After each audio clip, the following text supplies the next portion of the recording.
아모스 8장 4절에서 14절까지 제가 읽겠습니다. 궁핍한 자를 삼키며 땅에 가난한 자를 많게 하려는 자들아, 이 말을 들으라.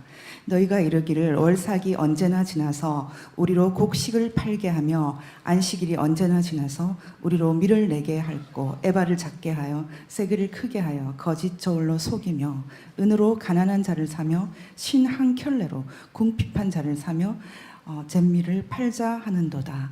여호와께서 야곱의 영광을 가리켜 맹세하시되 내가 저희의 모든 소유를 영영 잊지 아니하리라 하셨나니 이로 인하여 땅이 떨지 않겠으며 그 가운데 모든 거민이 애통하지 않겠느냐. 온 땅이 하수에 넘친같이 솟아오르며 애굽강같이 뛰놀다가 낮아지리라. 주 여호와께서 가라사대 그날에 내가 해로 대낮에지게 하고 백주의 땅을 캄캄케 하며 너희 절기를 애통으로 너희 모든 노래를 애곡으로 변하며 모든 사람으로 굵은 배로 허리를 동이게 하며 모든 머리를 대머리 되게 하며 독자의 죽음을 인하여 애통하게 하듯 하며 그 결국으로 공고한 날과 같게 하리라. 주 여호와께서 가라사대 보라 날이 이를지라 내가 기근을 땅에 보내리니 양식이 없어 주림이 아니며 물이 없어 가람이 아니요 여호와의 말씀을 듣지 못할 기갈이라. 사람이 이 바다에서 저 바다까지 북에서 동까지 비틀거리며 여호와의 말씀을 구하려고 달려 왕래하되 얻지 못하리니 그날에 아름다운 처녀와 젊은 남자가 다 가라하여 피곤하리라. 무릇 사마리아의 죄된 우상을 가리켜 맹세하여 이르기를 다나 내 신의 생존을 가리켜 맹세하노라 하거나 브엘세바에 위하는 것의 생존을 가리켜 맹세하노라 하는 사람은 엎드려지고 다시 일어나지 못하리라. 저희가 특별히 이 시대는 어떤 면에서는 인식의 챕터를 넘겨야지만 보이는 그런 시대인 것 같습니다. 지금 우리가 겪고 있는 아주 이상한 종류의 전쟁은 사람들이 전쟁이라고 말하는데 총칼이 있는 전쟁이 아니라 말의 전쟁이죠. 더 정확하게 말하면 영의 전쟁이죠. 요즘에는 이 영의 전쟁이라는 말을 교회나 종교 영역에서만 쓰는 게 아니라 이제 일상적인 언론에서도 심지어 쓰고 있어요. 영적 전쟁. 예전에 우리가 썼던 맥락하고는 조금 바뀌는 것 같아요. 근데 제가 오늘 이제 여러분들에게 나누고 싶은 얘기는 교회 내에서 사용했던 영적 전쟁, 교회 내에서 사용했던 마귀 사탄과 대적하는 그런 종류가 아니라 이젠 이 영적 전쟁이 지평이 넓어졌어요. 외연이 확대됐고 교회를 벗어나서 일상생활 속에서 이제 이 국가 공동체를 아니면 여러분이 있는 직장 공동체, 사회 공동체에서 살아갈 때 이 말을 이렇게 항기를 해야 되는 그런 상황에 왔다 이렇게 말씀드리는 겁니다. 제가 올해 이제 50이 됐거든요. 근데 제가 너무 기분이 좋은 거예요. 너무 엉뚱하죠. 근데 나 지금 50이나 산 거야? 이런 기분이 너무 좋아요. 저는 생일은 아직 안 됐지만 그 이유 중에 하나는 뭐냐면 저는 이 50년을 열심히 살아온 것 같아요. 그래서 한 번도 저는 심심한 적이 없었어요. 뭔가 꼭꼭 채워서 왔다라는 그런 기분이 있고요. 가장 50이 돼서 기분이 좋았던 이유는 지금 죽으면 완전히 억울한 나이는 아니게 됐다라는 게 가장 좋거든요. 저는 여러분들이 좀 우습게 생각하겠지만, 근데 저는 한편으로는 이 얘기를 하면서 제 인생에서도 어떤 챕터가 넘어갔다 그런 얘기인데, 제가 지금까지 제 인생을 50년을 돌아보면 굉장히 어떤 면에서는 수동적이었어요. 좀 다른 사람들하고 좀 다른 그런 게 있다면, 저는 어릴 때부터 이렇게 항상 심지어 공기놀이를 해도 좀 제일 못해가지고 항상 깍두기밖에 못했어요. 그러니까 어떤 팀에도 잘 못 들어가고 이렇게 경기를 하면 저는 그 사람들 잘 초대를 안 했어요. 그래서 저는 깍두기를 주로 했거든요. 그래서 저는 어떻게 보면 제가 살아온 삶을 이렇게 돌이켜 보면은 꼭 없어도 되는 사람 그런 느낌이 많았어요. 꼭 없어도 되는데 어느 순간 제가 사명을 자각하고 나서 제 역할이 어떤 꼭 필요한 말을 해주는 거다 이렇게 말씀드렸는데, 그 얘기는 사실은 조금 심각한 얘기라고 할 수 있어요. 제가 아주 조그마한 시골에서 자랐는데, 저는 어릴 때 그 시골 동네를 이렇게 혼자 이렇게 다니는 걸 좋아했는데, 그때 제가 느꼈던 것은 사람들이 다 왜 이렇게 비참하게 살까? 이런 생각을 많이 했어요. 이렇게 왜들 이렇게 다 가난하고 비참할까? 그러면서 제가 그때 제 어린 마음에 나는 이 사람들의 삶이 개선되는 걸 원해. 바뀌는 걸 원해. 고양되는 걸 원해. 그런 마음이 어릴 때도 있었어요. 그런데 제가 계속 이렇게 진전될 때마다 그 제가 생각했던 그 시골 사람들의 삶이 계속 고양되고 실제로 더 잘 살게 되고, 다 이제 요즘 태어난 애들은 모두 대학을 갈 수 있게 되고, 그래서 저는 한국에서 산다라는 것이 너무 엄청난 그런 그 즐거움이 있었어요, 개인적으로. 그 이유는 정말 가난하고 비참했던 내 시골 사람들이 삶이 계속 수십 년에 걸쳐서 고양되고 있다는 게 너무 좋은 거예요. 근데 제가 그렇게 되는 여러 가지가 이제 있는데, 어릴 때 그 조그만 마을에 그 도시에서 이렇게 여름 성경학교 봉사활동을 왔어요. 근데 그분들이 왔을 때 우리 시골에서 이렇게 마을 회관에서 이렇게 한 10일 정도 저희를 가르쳐 줬는데, 엄청난 문화 충격을 느꼈어요, 제가 그때. 저렇게 도시 사람들은 피부도 하얗고 그리고 똑똑하고 대학생이고. 근데 그때 제가 기독교라는 것이 저한테 문화고 문명이었거든요. 그리고 또 하나는 그때 당시에 제가 체험할 때 이 기독교가 여기 사람들이 살아가는 이 정말 처참한 이 가난한 사람들의 삶을 변화시킬 거라는 그런 느낌이 그 어릴 때도 있었어요. 저한테 굉장히 중요한 체험이 그 10살 때 있었던 여름 성경학교 그 봉사활동이었거든요. 저는 마치 우리나라가 그런 식으로 고양되어 온 것 같아요. 뭐 새로운 영이 부어지고 새로운 의지가 부어지고, 그리고 저는 그 시골 마을에서 자랐던 그 체험들 때문에 어떻게 보면은 계속 그 영적인 깨우침 같은 것들이 있었고요. 제가 1989년에 대학에 들어갔는데 그 이전의 제 삶과는 완전히 새로운 판이 벌어졌어요. 그건 뭐냐면 89년이 그 공산주의 블록이 해체되는 그때거든요. 근데 한국 내에서는 거의 모든 대학생들이 그 의식화되어 있었던 시대예요. 근데 저는 그 시골에 자라면서 그 성령님, 하나님을 체험을 하고, 그리고 하나님을 체험하고 나서 특이했던 게 공부를 너무 심하게 잘하게 되는 거예요. 그러니까 거의 기적이라고 할 만큼 갑자기 공부를 잘하게 되는 거예요. 하나님을 그 고등학교 1학년 때 이렇게 성령 체험을 강력하게 했는데 제가 공부를 열심히 했겠죠. 그래서 제가 대학에 입학하고 나서 딱 들어왔는데 전혀 새로운 시대가 펼쳐져 있어요. 그것은 뭐냐면 2만 명이라고 그랬어요. 우리가 학교를 다닐 때 거의 대다수가 모두 공산주의자, 사회주의자, 주체사상을 표방하는 거예요. 그리고 공산주의가 싫어라고 생각하는 사람들은 모두 침묵하고 있어요. 89년에 우리 학교에서 이렇게 데모를 하면은 학생들이 그 잔디밭을 이렇게 망쳐두거든요. 그러면은 플라스틱 잔디를 갖고 와서 깔아준다거나 뭐 이렇게 와가지고 전혀 새로운 일을 하는 분들이 있어요. 저는 그때 그 한사랑 선교회로 기억을 하는데 그 선교회가 지금도 활동을 하는 걸 보고 깜짝 놀랐어요. 근데 어쨌든 아주 소수만이 그때 이 우리나라에 들어오는 이거 정말 그 엘리트들 속에 들어오는 이 공산주의 영에 대해서 문제를 제기하고 있었고요. 개인적으로 저는 그때 하나님을 이렇게 체험한 지가 불과 몇 년밖에 안 됐기 때문에 그 사람들이 아무리 저에게 심하게 의식화 공부를 시켜도 전혀 받아들이지 않았어요. 그러니까 하나님을 대적하는 이 지성의 세계에 대해서 나는 받아들이지 않겠다. 단 한 번도 저는 그 의식화 교육에 넘어가지 않았어요. 다시 말하면 지금 여러분들이 느끼고 있는 어떤 한국의 변화라는 것은 사실은 1970년대, 80년대에 한국의 대학생들, 엘리트들을 장악한 공산주의, 주체사상의 영향이죠. 그런데 그게 89년이었는데 그때 이후 10년 후에 1999년에 그 배후에 있었던 그 공산주의 의식화 공부를 시켰고 북한 김일성을 추종하는 의식화 공부를 시켰던 그 배후 세력을 이렇게 뒤집는 그런 기사를 쓰게 됐어요. 근데 제가 그 기사를 쓰게 되는 그 과정이 참 신기한데요. 그 해 99년 1월 1일부터 제가 새벽에 기도하면서 제가 북한 사람들도 먹고 살고 북한 사람들도 그러니까 예수를 믿을 수 있도록 하는 어떤 그 일을 위해서 하루에 한 가지씩 이상을 하겠다 이렇게 기도를 했거든요. 1999년에. 근데 제가 그때 매일 한 가지 이상을 정말 했어요. 뭐 글을 쓰거나 아니면 뭐 시를 하거나 했는데, 그리고 나서 불과 얼마 안 돼서 1980년대 한국 그 주사파, 주체사상파 그 대부라고 하는 사람들, 그 그룹들을 모두 취재하게 됐어요.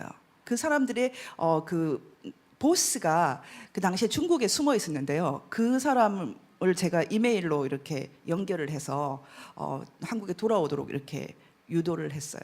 근데 제가 그 사람이 한국에 돌아오도록 유도를 할 때 그 저를 도와줬던 분이 지금 돌아가셨던 주체사상을 만들었던 황장엽 선생님이에요.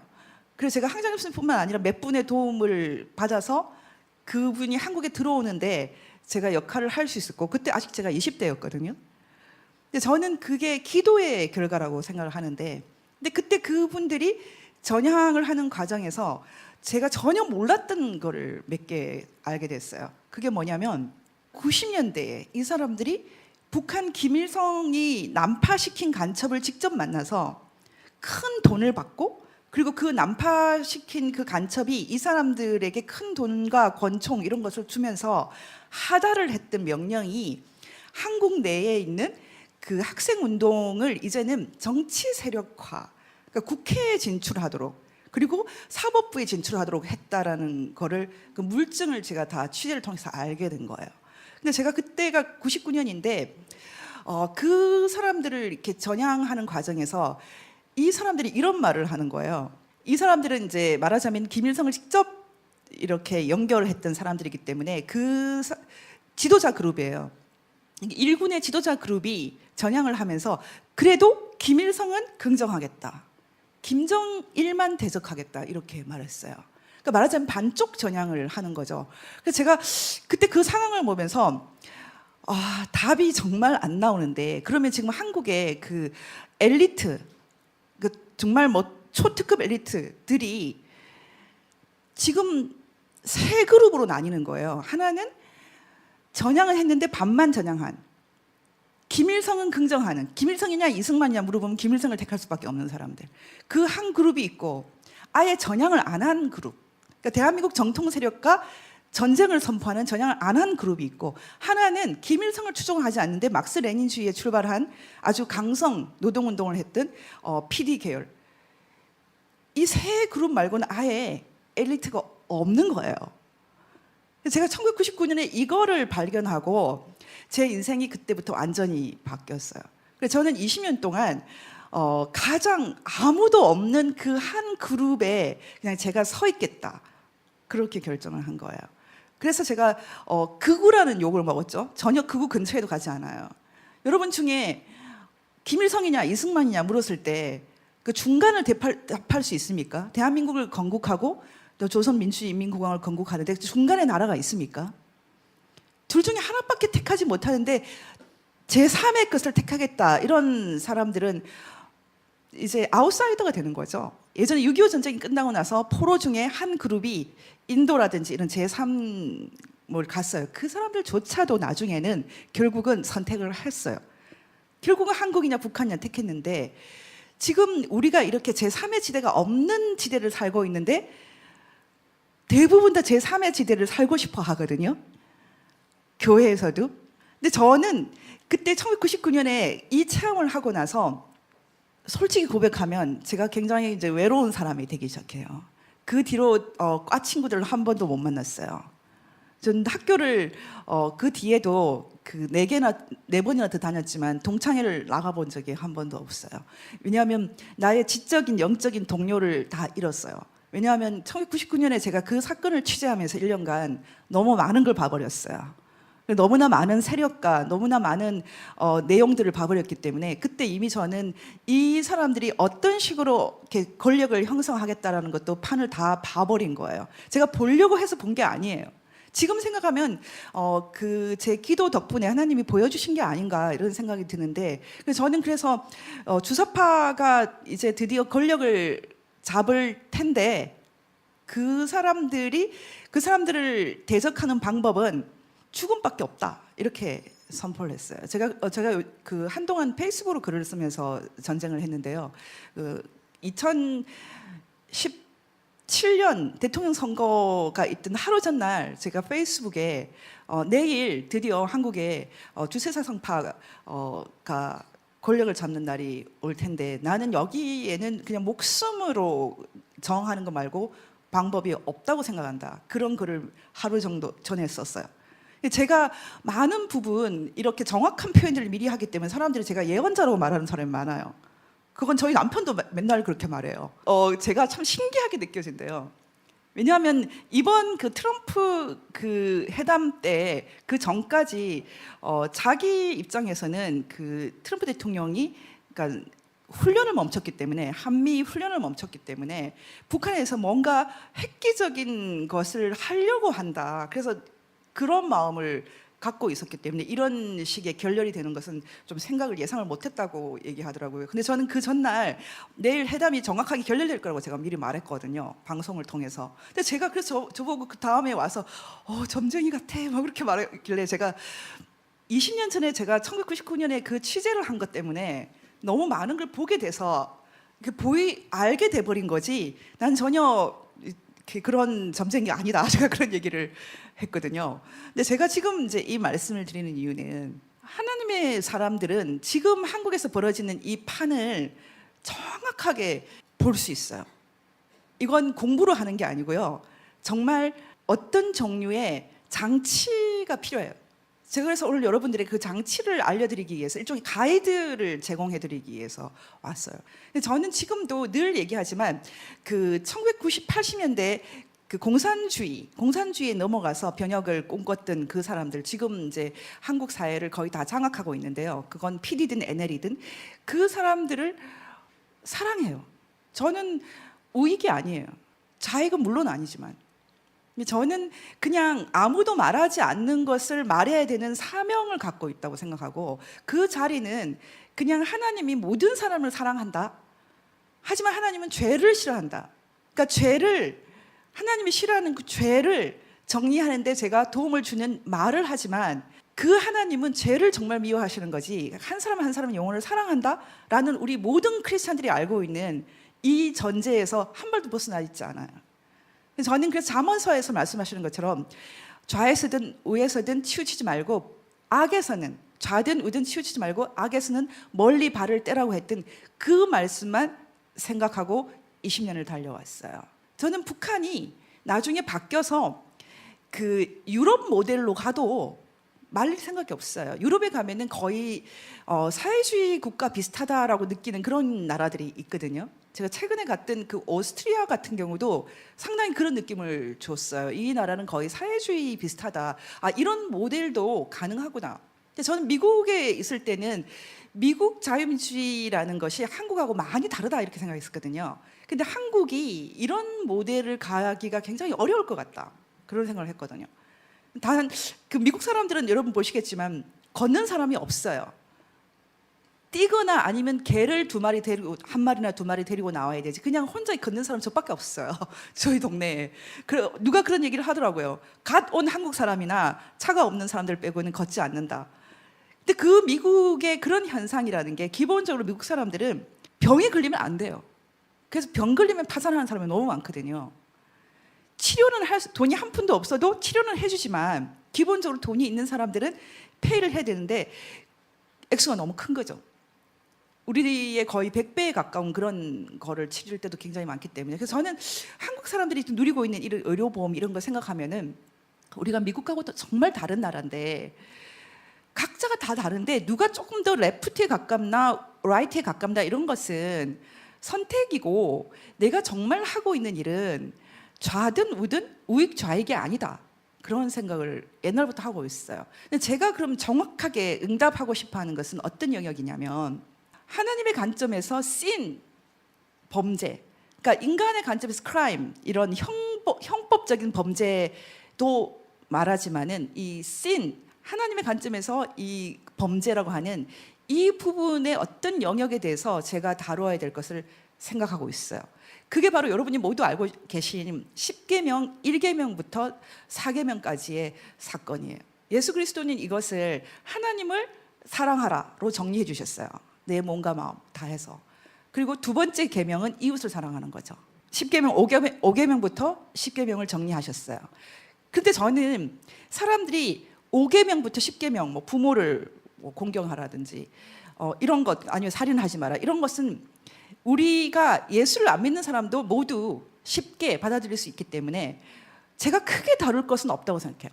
근데 우상을 숭배하지 말아라든지 뭐 하나님을 망령되이 일컬지 말아라든지 이런 내용들은 특별히 어떤 신앙의 그 바를 넘어간 사람, 문턱을 넘어간 사람들이 받아들일 수 있는 죄가 아닌가 생각을 하거든요. 근데 여러분들이 지금 2019년에 한국에 있어서 그런데 아주 낯설고 새로운 환경을 체험하게 되는 거예요. 그것은 무엇이냐면 제가 지금 말씀드렸던 10계명 1, 2, 3, 4계명에 해당하는 그 세 개 영혼의 범죄에 관련돼서 우리 일상이 너무 많이 이렇게 잠식해서 들어오는 거예요. 지금 낙태 문제라든지 여러분 모두 다 알고 있는, 그러니까 그 외에도 동성애 문제라든지 아니면은 북한의 우상을 이렇게 긍정하는 이런 우상 숭배 문제, 이걸 어떻게 볼 것인가, 이것을 어떻게 볼 것인가에 대해서 제대로 여러분이 원칙이 없으면 정말 친구를 다 잃게 돼 있어요. 당장 직장 생활도 어렵고, 그래서 여러분들이 말이 없는 사람이 될 수가 있어요. 저는 지금 그래서 제가 하는 일은 기본적으로 이 지적인 영역과 영적인 영역을 둘 다 동시에 다루는 그런 일을 하고 있어요. 지금 작년에 만들었던 그 VON, 여러분이 VON을 아시는 분도 있겠지만 VON 뉴스를 만들어서 이런 그 일종의 거룩 사역을 하고 있어요. 사람들의 어떤 영적인 각성을 천천히 너무 빠르게 말고, 왜냐하면 이 너무 영적인 각성을 빠르게 시키면 이단이 될 가능성이 높거든요. 지금 이 시대에 우리가 갖고 있는 그 기독교 영역의 도전 중에 하나가 이단성이에요. 그 이단성이라는 것은 이 지적인 영역을 좀 우습게 생각하면서 생기는 거거든요. 갑자기 성령을 받고 신앙이 너무 좋아지면 막 계시가 일어나. 그러면 사람들이 지적인 영역에 대해서 되게 이렇게 가볍게 생각하는 그런 경향이 있거든요. 그건 정말로 위험해요. 그것은 예전에 미국에서 그 영적 대부흥 운동이 일어났을 때 똑같은 현상이 있었고요. 여러분이 아는 그런 큰 이단은 대부분 다 이런 그 부흥 운동의 소산이거든요. 그러니까 여호와의 증인이라든지 뭐 이런 그 정통 기독교에서 봤을 때 이단이라고 말하는 것은 일종의 부흥의 소산이에요. 그러니까 여러분들도 그 인생 가운데서 이 신앙적인 체험이 강력하면은 조금 위기가 올 수가 있어요. 그 가장 큰 이제 위기가 지적인 영역에 대해서 도외시하는 거거든요. 그래서 지금 한국 기독교 내에 이런 성령 운동을 하시는 분들이 음모론에 빠져든다든지 아니면 지적인 영역을 가볍게 여기는 것을 굉장히 위험하게 생각을 해요. 그래서 제가 지금 시도하는 것은 고전 학교를 새로 만든 세인트폴 고전 인문학교는 그런 맥락에서 시작을 했던 건데요. 오늘 제가 이제 그게 왜 그렇게 됐는지를 좀 설명하기 위해서 여러분에게 7개의 키워드를 가지고 해설을 해드리고 정리를 하려고 생각을 합니다. 제가 특별히 오늘 여러분들에게 하나 어려운 얘기를 드리고 싶습니다. 민족, 평화, 자유, 정의, 진리, 사랑, 생명이라는 단어를 제가 갖고 왔지만 이것들은 기본적으로 모두 지적인 코드입니다. 지적인 개념입니다. 개념이라는 것은 서로 다른 것들의 공통점을 찾아내서 새로운 단어를 만들어내는 걸 뜻합니다. 인간의 지성이 있으면 이 개념을 끝도 없이 생산합니다. 끝도 없이. 의자하고 저하고 엮어서도 생산할 수 있습니다. 이 chair, 의자하고 저를 엮어서 여러분 만들어낸 단어 많습니다. 존재라는 단어는 개념이죠. 여러분들 이렇게 엮어서 만드는 여성 개념이에요. 이렇게 엮어서 만드는 거 여성, 남성, 사람 이런 거 다 개념이라고 그래요. 지금 민족, 평화, 자유, 정의, 진리, 사랑, 생명 분석이 가능한 개념들입니다. 예수 그리스도와 상관없이 마음껏 사용될 수 있는 개념이에요. 그런데 제가 오늘 이 7개 단어를 갖고 온 것은 예수 그리스도와 상관없이 이 단어들이 굴러다니면서 모두 예수 그리스도를 대적하는 데 사용되고 있어요. 이 영역을, 이 지적인 영역에서 마음대로 굴러다니는 이 7개의 단어를 모두 영적인 영역으로 우리가 옮겨와야겠습니다. 그래서 여러분들이 이제 기도할 때 민족이 거룩하게 되도록 기도하셔야 됩니다. 혈통이 같으면 민족 아닙니다. 약속이 있고 거룩하게 돼야지 우리 민족입니다. 북한 사람들도 거룩하게 되어야 합니다. 그리고 평화도 마찬가지입니다. 평화, 내가 전쟁 안 일으키고 김정은하고 얘기 잘 해가지고 여러분 모두 노예의 길로 끌고 가는 평화 아닙니다. 예수 그리스도가 주는 평화가 평화입니다. 북한 사람들에게도 예수 그리스도의 평화가 있어야지 평화입니다. 북한에도 자유, 예수 그리스도를 믿는 자유가 있는, 그것이 예수 그리스도가 주는 평화, 세상이 주는 평화가 아니라 예수 그리스도 그분께서 주는 평화입니다. 그래서 우리는 지금 교회들도 모두 잠식해 있는 예수 그리스도를 떠나버린 평화라는 단어에 속으면 안 됩니다. 그건 예수 그리스도를 대적하는 평화입니다. 지금 그 교회 아니면은 이 하나님의 세계, 씬 이런 것들을 이해할 수 있는, 그리고 성령 하나님의 세계, 영적인 세계를 이해할 수 있는 분들이 지적인 세계를 가볍게 생각하고 무시하면서 이 영역을 모두 다 경건하지 않는 사람들이 다 차지했어요. 다 장악해버렸어요. 기독교 내에도 그 비경건파들이 있거든요. 그러니까 자유주의자들이 있어요. 저는 이런 사람들이 불필요하다는 생각은 갖고 있지 않아요. 아마 이유가 있어서 있을 거다 이런 생각을 하는데, 아마 기독교 지성 영역이 약하기 때문에 이 영역을 잠식해서 들어오는 그 비지성, 이 지성파들, 기독교 지성파들이 사실은 대부분 다 인본주의로 흘러가거든요. 그건 전 세계적인 현상이고요. 실제로 동성애 운동도 하버드 교목실에서 시작됐다는 설이 있어요. 그렇게 이 지적인 영역에 대해서 저희가 소홀히 다루면 잃어버려요. 그 세계를 통째로 지금 다 상실하게 되는데, 지금 한국에서 일어나고 있는 현실이 바로 이런 것이라고 제가 생각합니다. 그래서 여러분들이 특별히 제가 오늘 제시하는 이 7개 키워드를 거의 저희가 지금 잃어버리고 있어요. 이것을 되찾는 그런 노력을 하셔야 되고 기도를 하셔야 됩니다. 저는 첫 번째가 민족이라는 개념을 갖고 왔어요. 지금 한국 사람들이 가장 약하게 된 게 이 민족이라는 개념인데, 로마서 말씀을 잠깐 읽겠습니다. 나의 형제 곧 고륙의 친척을 위하여 내 자신이 저주를 받아 그리스도에게서 끊어질지라도 원하는 바로라. 바울 사도가 유대인의 구원을 위해서 자기는 지옥 가도 된다. 여러분들 속에 이 정도로 민족을 사랑하는 기도가 있습니까? 솔직히 저는 자신이 없어요. 전 천국 가고 싶어요. 그런데 바울이 이 기도를 했어요. 바울의 이 기도는 2000년이 지나도 온전히 이루어지지 않았어요.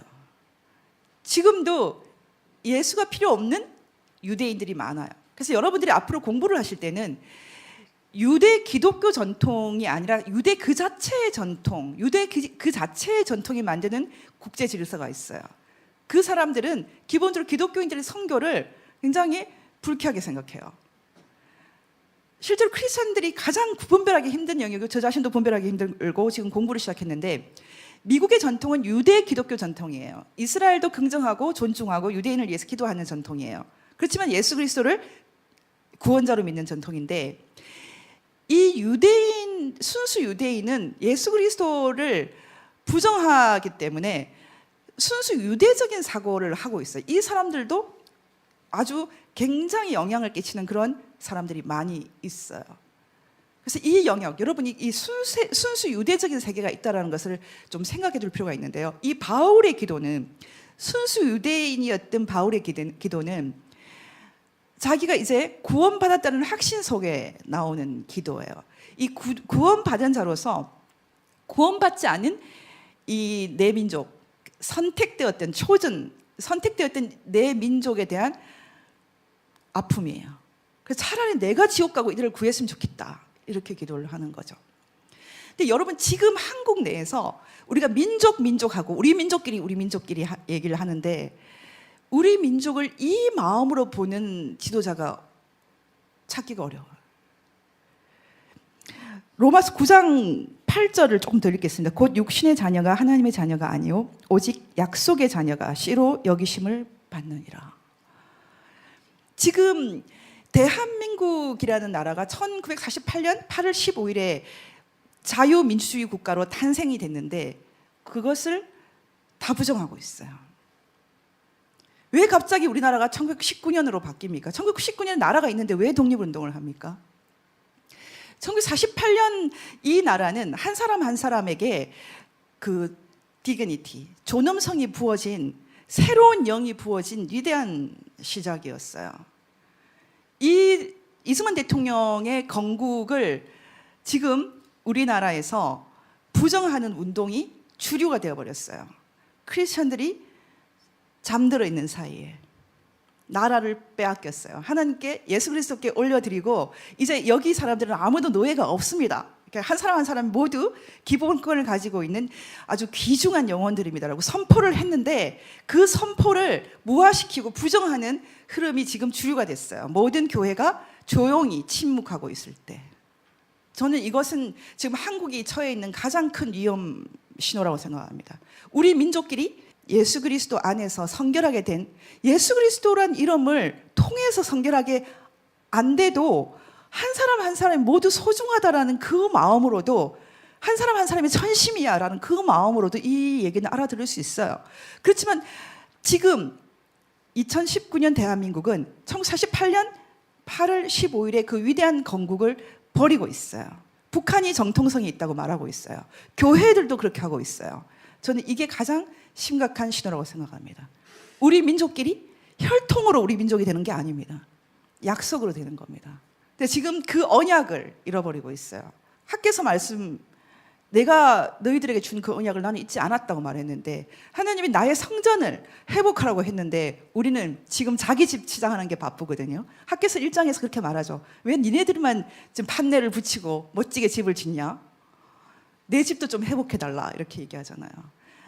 북한 사람들이 예수를 믿을 자유가 없어요. 그런 것들에 대해서 심각하게 생각하지 않아요.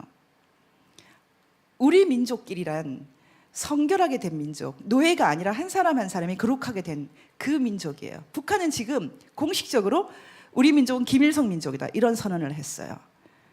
우리가 김일성 민족입니까? 한국 교회가 이 각성이 없는 것이 지금 가장 국가적으로 위험한 신호라고 생각을 합니다. 그러면 그 다음에 두 번째 평화입니다. 여러분 지금 이 평화라는 개념은 전쟁 중에 갖는 개념이에요. 전쟁이 없는 게 평화가 아니라 전쟁 가운데, 고난 가운데 있는 것이 평화예요. 예수 그리스도를 믿는다는 사람 중에 이 평화라는 개념을 제대로 아는 사람이 없어요.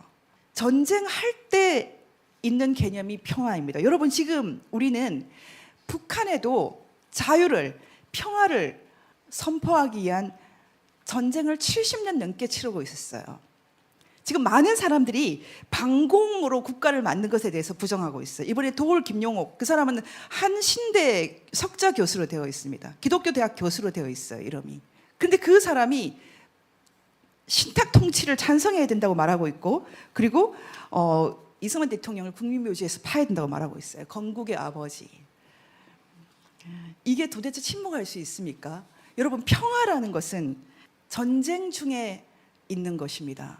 누가복음 24장을 읽겠습니다. 이 말을 할 때 예수께서 친히 그들 가운데 서서 이르시되 너희에게 평강이 있을지어다 하시니 성경이 가장 많이 나오는 단어 중에 하나가 평화입니다. 구약에도 200번 넘게 나온다고 합니다. 평화, 샬롬 정말 너무나 좋아하는 단어입니다. 여러분 지금 전쟁 중이 아니기 때문에 여러분 모두 다 평화롭습니까? 네, 저는 평화롭습니다. 저는 그런 생각을 합니다. 우리가 일부러 고통받을 필요가 있을까? 그래서 저는 제 가족들에게 북한 문제에 들어오지 못하도록 항상 방어를 쳤어요. 근데 작년에 저희 어머니가 돌아가시는 날 처음으로 내 가족을 위해서 내가 이 선언을 하겠다. 내가 지금까지는 여러분들이 행복하게 살게 하기 위해서 북한 인권 문제나 북한 관련돼서 내가 주장하는 바가 없었지만 이제 다 왔다. 정신들을 차리세요라고 선언을 했어요. 북한이 열리는 게 싫다라고 그 중에 한 명이 말했어요. 왜 지금이 너무 좋은데 북한 사람들을 위해서 우리가 왜 신경을 써야 되냐고 저한테 화를 냈어요. 그래서 제가 1년 동안 만나지 않겠다고 말했어요. 제가 그게 제 가족에게 선물이라고 생각을 했어요. 저는 평화로울 수 있지만 내가 믿는 하나님은 북한에도 평강을 주기 원합니다. Peace be with you. 인사죠. 안녕? 이건 인사잖아요. 평화가 안녕이죠. 한국 크리스천들이 자기 자신이 평화롭다고 해서 그게 예수 그리스도의 평화라고 생각합니다. 지금 전쟁을 없애고 김일성 치하에 들어가면 우리가 평화롭습니까? 영적으로 예수 그리스도를 적대하고 기독교를 박해하는 그 영에 우리가 굴복하는 것이 평화입니까? 요한복음 평안을 너희에게 끼치노니 곧 나의 평안을 너희에게 주노라. 내가 너희에게 주는 것은 세상이 주는 것과 같지 아니하니라. 너희는 마음에 근심하지도 말고 두려워하지도 말라. 평화가 해석된 평화를 우리가 거부해야 됩니다. KBS, MBC가 해석해 주는 평화, 저는 노예의 길이라고 생각합니다. 그런 평화 바라지 않습니다. 그리고 그 다음 자유. 이 시대에 가장 논쟁이 많은 단어가 자유, 리버티. 이사야서 읽겠습니다. 61장 1절입니다. 주 여호와의 영이 내게 내리셨으니 이는 여호와께서 내게 기름을 부으사 가난한 자에게 아름다운 소식을 전하게 하려 하심이라. 나를 보내사 마음이 상한 자를 고치며 포로된 자에게 자유를, 갇힌 자에게 노임을 선포하며. 여러분, 기본적으로 자유라는 것은 노예가 안 되는 거죠. 갇히지 않는 것입니다. 지금 한국 사람들이 모두 개념의 노예가 되어 있습니다. 이승만, 박정희는 독재야. 그러면 그 독재에 갇혀서 꼼짝을 못합니다. 그럼 김일성은 독재 아니냐? 그러면 김일성은 혁명가, 그 사람이 영웅, 민족해방가, 다른 개념을 갖고 옵니다. 독재라는 개념을 함부로 쓰지 않죠. 권위일 때도 있고요, 리더십일 때도 있고요, 지도력일 때도 있고요, 감사함일 때도 있어요. 러시아 사람들은 전통적으로 항상 러시아가 너무 땅이 크지 않습니까? 그래서 강력한 지도자를 바라요. 늘 그랬어요. 그래서 러시아는 지금도 푸틴 같은 사람이 다스리고 있지 않습니까? 그 사람들이 모두 그런 선택을 했을 때 존중할 수 있죠. 그런데 지금 제가 이 말씀드리는 것은 독재가 좋다? 이런 말을 하는 것이 아니라 독재라는 말을 함부로 쓰지 말라는 거예요. 사람들이 문제를 해결할 때도 있어요. 권력을, 권위를 모아줌으로써. 언제부터 한국에서 독재란 말이 대한민국을 부정하는 단어가 되는지 알 수 없어요. 그 사람에게 그럼 김일성은 독재 아니고 김정은 독재 아니야 물어보면 그 사람들 민족해방운동 중, 고난의 행군 중이에요. 어이가 없죠. 논쟁이 끝나버려요. 개인적으로 저는 민주화운동을 했던 분들을 굉장히 존중합니다. 제가 그런 논쟁을 한 적이 있어요. 산업화를 했던 분들보다 민주화운동을 했던 분들이 더 귀하다. 왜냐하면 산업화라는 것은 기본적으로 자기 자신의 문제를 해결하는 이기심에서 출발해서 우리가 효율성을 극대화했지만, 민주주의 운동을 했던 사람들은 자기를 버린 사람이 많다, 자기를 포기한 사람이 많다. 저는 민주화 운동을 했던 사람을 긍정한다. 하지만 그 사람들이 상당수가 민주화 운동을 안 한 사람들이 있어요. 말은 민주화인데 사실은 우리를 노예화시킨 사람이 있어요. 개념의 노예화. 김일성이 왜 영웅입니까? 인류 역사에서 가장 악한 사람 탑 10에 들어간다고 생각합니다. 저는 솔직히 한 3번째 정도는 들어간다고 생각해요. 그리고 김정일이 들어갑니다. 김정은도 마찬가지입니다. 사람들이 이 개념의 감옥에 갇혀서 악을 선하다고 말하고 있어요. 그 집에 악이 떠나지 않는다고 하셨습니다. 제가 지금 한국 사람들이, 많은 사람들이 이 개념에 갇혀서 헤어나오지를 못하고 있습니다. 우리는 하나님이 주는 그 영성 속에서 개념들을 다시 비춰봐야 됩니다. 이 틀이, 이 개념이 나를 감옥으로 끌고 가는 경우가 있어요. 여러분 모두 어떤 개념들에 갇히지 마십시오. 자유로워지셔야 됩니다. 자유라는 것은 기본적으로 여러분들을 놓아주는 것입니다. 푸틴을 선택한 러시아 사람들을 자유로울 수 있어요. 모든 상황과 모든 정황과 그것들이 다른 말을 할 수 있어요. 하지만 김일성을 찍지 않으면 총칼을 들이대고 죽이는데, 그게 여러분 정당화되나요? 한국 사람들이 지금 이렇게 하고 있어요. 제가 말씀드리고 싶은 것은 자유라는 것은 여러분들은 노예 상태에서 풀어주는 것입니다. 특별히 우리가 지금 이 우리나라에서 가장 중요한 것은 이 자유의 개념을 회복하는 것입니다. 헌법에서 자유민족 기본질서에서 자유를 없애버리려고 하는 사람들이 지금 한국을 차지하고 있습니다. 자유만 없으면 남과 북이 똑같아요. 북한에서 제일 싫어하는 단어가 자유입니다. 자유란 말을 쉽게 쓰지 않아요. 자유주의라는 말도 싫어해요. 왜냐하면 노예를 못 만드니까. 우리 모두 노예에서 풀려나야 됩니다. 그것은 물리적인 노예, 정신적인 노예, 영적인 노예, 모두 여러분들에게 이 진정한 의미의 하나님이 주시는 자유가 있기를 바랍니다. 자유가 결코 방종이 될 수 없습니다. 하나님의 세계는 모두 질서가 있습니다. 그 질서가 사람이 만든 질서가 아니기 때문에 우리가 인식할 수는 없지만 이 자유에 하나님이 만든 질서가 있습니다. 요한 복음을 잠깐 읽겠습니다. 8장입니다. 종은 영원히 집에 거하지 못하되 아들은 영원히 거하나니 그러므로 아들이 너희를 자유롭게 하면 너희가 참으로 자유로우리라. 자유도 리버티도 하나님이 주시는 것입니다. 미국 헌법이 다른 나라 헌법과 가장 큰 차이가 전문의 이 자유, 리버티를 정확하게 선포한 것입니다. 민주주의란 단어를 쓰지 않습니다. 자유라는 단어를 씁니다. 여러분, 한 사람 한 사람이 모두 개별적으로 하나님과의 통로를 만들어야 됩니다. 미국 헌법이 위대한 것은 종교의 자유를 선포한 것입니다. 자유를 줄 테니까, 여러분들에게 자유를 줄 테니까 종교의 자유 줄게. 각자 하나님을 만나러 가라. 그 길이 멀고 잘못 가기도 하고 엇나가기도 하지만 그것이 하나님이 우리에게 약속하신 진정한 자유, 하나님 집에 영원히 거할 수 있는 자유입니다. 미국 헌법이 위대한 것은 200년 전에 만들 때 종교의 자유를 선포해버린 겁니다. 내가 강제로 기독교 믿게 안 할 거야. 각자 알아서 하세요. 그렇지만 전 세계에서 기독교가 가장 파릇파릇하게 살아있는 나라는 지금도 미국입니다. 종교의 자유를 선포했는데 여러분 모두 각자 하나님을 찾아가는 먼 길을 가세요. 그게 리버티입니다. 그리고 그 다음 단어는 정의입니다. 공의, justice. 영어로는 똑같아요. 이사야서 42장 읽겠습니다. 내가 붙든 나의 종, 내 마음에 기뻐하는 자, 곧 내가 택한 사람을 보라. 내가 나의 영을 그에게 주었은즉 그가 이방에 정의를 베풀리라.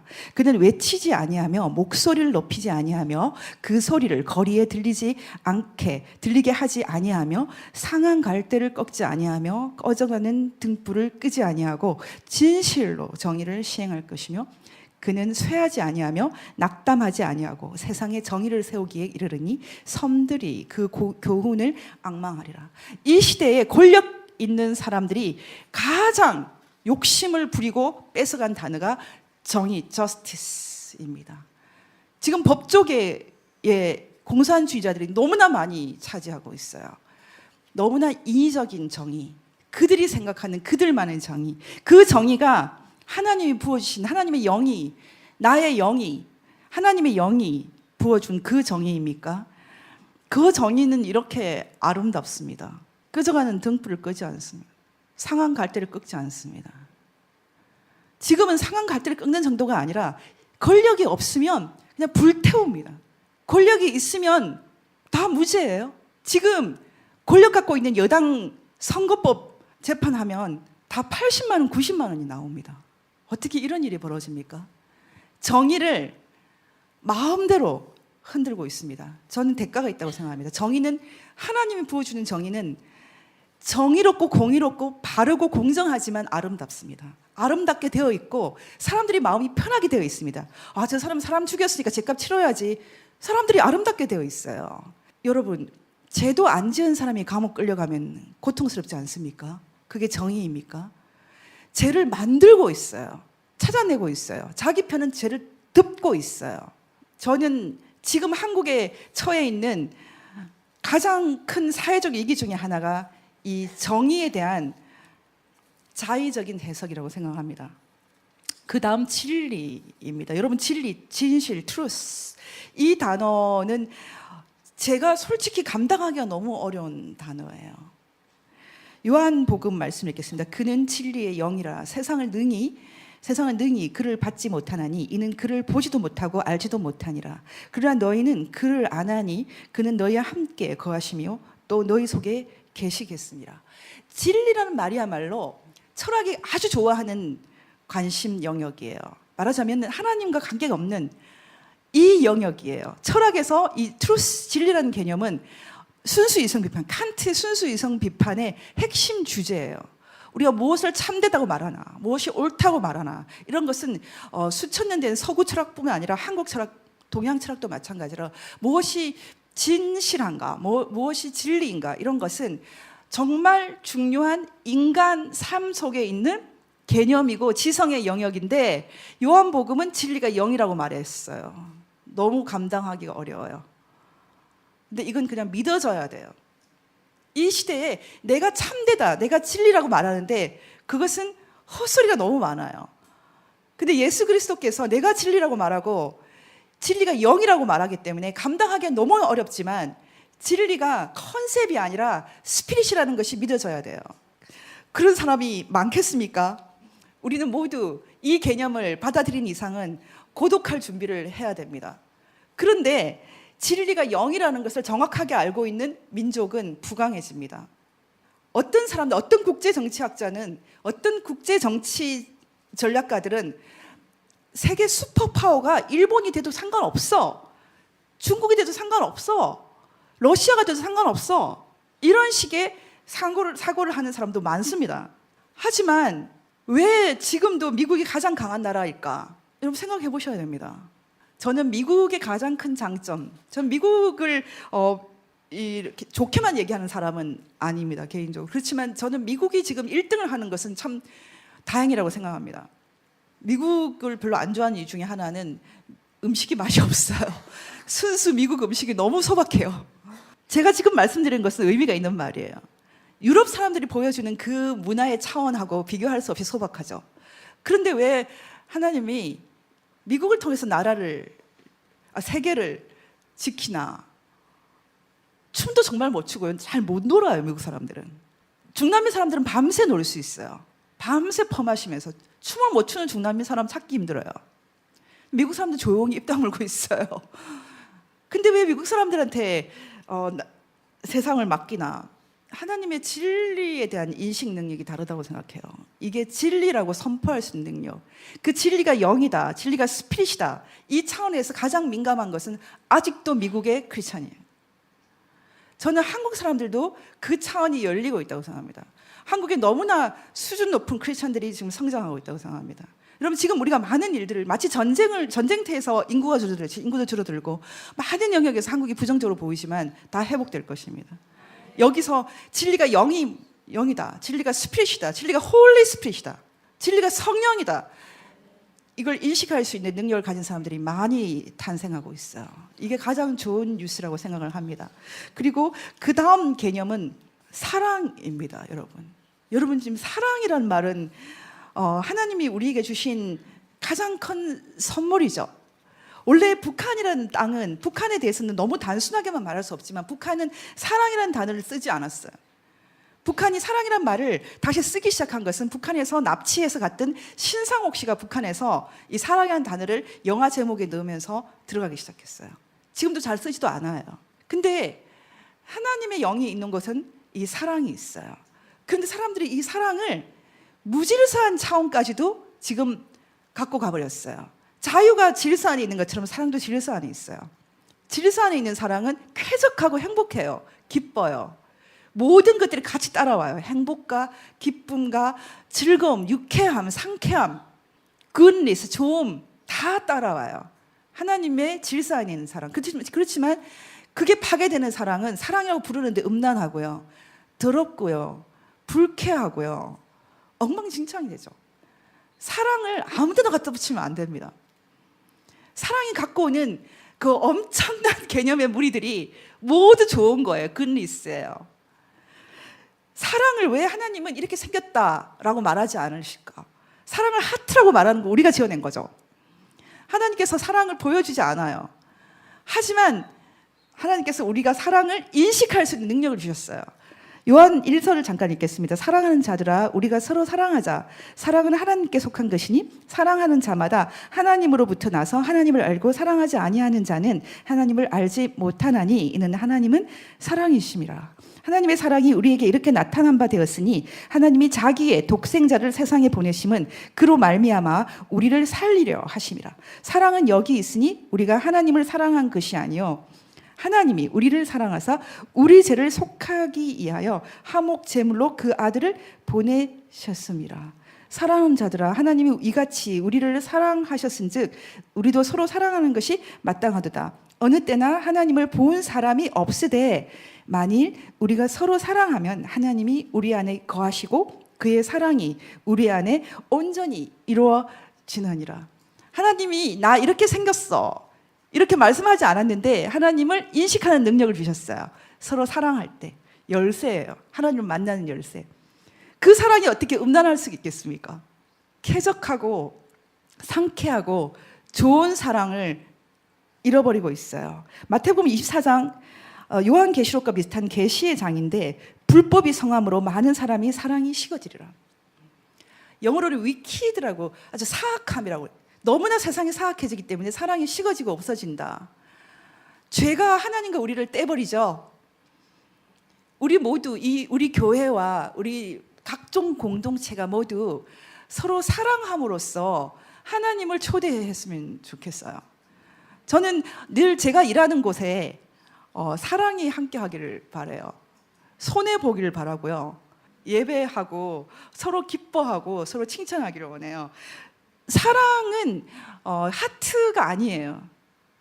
사랑은 하트 모양이 없어요. 사랑은 영이에요. 사랑은 긍정하는 것고 감사하는 것이고요. 사랑은 이해하는 것이고 부족함을 봐주는 거예요. 제가 얼마 전에 그런 회개를 했어요. 제게 너무 사랑이 없습니다. 하나님 용서해 주세요. 지금 저한테 가장 큰 문제는 너무 사랑이 없는 거예요. 여러분이 저를 위해서 특별히 기도해 주세요. 제가 사랑이 식어지지 않도록. 특별히 제가 기도하길 원하는 것은 교회에 대한 사랑이에요. 한국 교회가 너무 잠들어 있기 때문에 분통이 너무 터져가지고요. 정말 교회에 대한 분통이 이루 말할 수가 없어요. 제가 더 크로스 처치는 사랑해요. 근데 제가 말씀드리고 싶은 것은 우리가 사랑의 영을 너무 쉽게 잃어요. 너무 소중하기 때문에 쉽게 잃어요. 저를 위해서 기도해 주세요. 저는 사랑이 죽을 때까지 머물길 바랍니다. 생명, 여러분 생명은 창세기 잠깐 읽겠습니다. 여호와 하나님이 이르시되 보라 이 사람이 선악을 아는 일에 우리 중 하나같이 되었으니 그가 우리 손을 들어 생명나무 열매도 따먹고 영생할까 하노라 하시고 여호와 하나님이 에덴 동산에서 그를 내보내어 그의 근원이 된 땅을 갈게 하시니라. 이같이 하나님이 그 사람을 쫓아내시고 에덴 동산 동쪽에 그룹들과 두루 도는 불칼을 두어 생명나무의 길을 지키게 하시니라. 창세 때의 사람들이 선악과를 먹었는데 이 말세 때 마지막 때에 하나님이 생명나무를 가지고 싶어하고 있어요. 하나님의 창조의 비밀, 생명의 비밀을 우습게 생각하고 사람들을 함부로 하고 있어요. 생명의 영역이 하나님께 있는 그 신비가 좋습니다. 하나님의 생명, 우리가 생명을 흉내낼 수 있지만 생명을 살 수 있지만 생명을 만들 수가 없다는 것, 하나님이 그것을 주신다는 것을 고백한 것이 중요한 때가 됐습니다. 우리 모두에게 생명나무를 훼손하는 것이 아니라 지키는 이 세라핀과 같은 천사와 같은 그런 부르심이 사명이 있기를 바랍니다. 이 마지막 때에 저희에게 주어져 있는 것은 생명, 생기를 지키는 것입니다. 에스겔 37장입니다. 또 내게 이르시되 인자야 너는 생기를 향하여 대언하라. 생기에게 대언하여 이르기를 주 여호와께서 이같이 말씀하시기를 생기야 사방으로부터 와서 이 죽음을 당한 자에게 불어서 살아나게 하라 하셨다 하라. 제가 작년에 이 더 크로스 처치에 올 때 깊이의 도전이라는 제목으로 왔었어요. 사랑의 깊이에 도전하라. 그리고 제가 마지막으로 오늘은 우리 모두 생기를 대언하는 자가 되라. 근데 저는 더 크로스 처치 예배를 같이 보지 않기 때문에 전혀 몰랐는데 엘리베이터에 딱 보니까 지난번에는 깊이에 도전하라 되어 있었고 오늘 오니까 생기를 대언하라 되어 있는 거예요. 저는 목사님하고 절대 약속하지 않았어요. 저는 하나님께서 어떻게 보면은 제가 박호정 목사님을 만난 적도 예전에 한 번 있고 알지도 못해요. 근데 하나님께서 저희에게 동일한 생각을 부어주시는 것 같아요. 우리 모두가 이 어두운 시대에 생기를 대언하는 사람들이 되었으면 좋겠습니다. 저희가 특별히 오늘 인간들이 만든 개념, 컨셉이라고 생각했던, 그리고 이 시대에 하나님의 사람이 아닌 모든 사람이 다 사용하고 있는 이 7개의 단어를 다시 하나님의 영역으로 갖고 들어오는, 그거는 공부로 되는 게 아니에요. 공부 1등 한다고 해서 되는 게 아니에요. 그것은 너무나 쉽다고 생각합니다. 우리가 우리를 포기할 때 내가 지고 있는 이 개념들을 놔버려야죠. 이거 원래 하나님 거잖아요. 원래 진리도 하나님 거, 사랑도 하나님 거, 생명도 하나님 거예요. 자유도 하나님 거고 평화도 하나님 거고요. 이 민족도 하나님 것입니다. 이 민족, 우리 민족이 아니라 하나님의 거룩한 민족이 되는 것. 이 시대에 저희가 정말 기도해야 될 것은 이 시대에 우리가 꼭 지고 있고 사람들이 꼭 지고 있는 원래 하나님 것이었던 것들, 원래 하나님 것이었던 것들을 다시 돌려드리는 것. 사람들이 지고 있는 것들, 이 모더니스트들, 이 모더니즘 세계가 이거 내 거야 라고 선언한 이 키워드를 모두 하나님께 드리고 우리 민족이 거룩하게 되고 우리 민족이 진정한 의미에서 예수 그리스도가 주시는 샬롬, 평화 가운데 들어가고 우리 민족이 노예에서 벗어나는 자유롭게 되고 우리 민족이 사람이 만드는 정의가 아니라 하나님 주신 쾌적한 정의 가운데 그리고 하나님의 진리의 영 그리고 사랑, 생명 가운데 다시 들어가는 위대한 역사를 이 더 크로스 처치가 쓰시기 바라고요. 한국 기독교가 쓰길 바랍니다. 저는 한국을 세계에서 가장 좋아합니다. 저는 한국 사람들이 세상에서 제일 좋아요. 말이 통하잖아요. 말이 영이에요. 말의 영역을 하나님이 우리에게 회복하라고 하십니다. 지적으로 세련된 것 우리 다 쉬워요. 공부하면 돼요. 저도 너무나 오랫동안 학교만 24년을 다녔어요. 여러 개의 학위를 갖고 있어요. 어느 순간이 되니까 제가 직업들을 갖기가 싫어졌어요. 대학 교수를 할 때 빨리 나가고 싶었어요. 그래서 제가 3년 조금 못 돼서 나왔더니 우리 선배가 너 너무 오래 있었어 이렇게 말하는 거예요. 그래서 이 사람들이 평소에 나를 어떻게 생각하나 그런 웃음이 났는데 제가 생각할 때는 제가 하고 싶은 말을 담을 그릇이 없어버렸어요. 예전에 내가 신문 기자를 했다는 게 너무 부끄러워져요. 신문을 읽을 수가 없어요. 아마 이 시대는 새로운 언어가 부어지고 새로운 영이 부어지는 시대가 아닌가 생각을 합니다.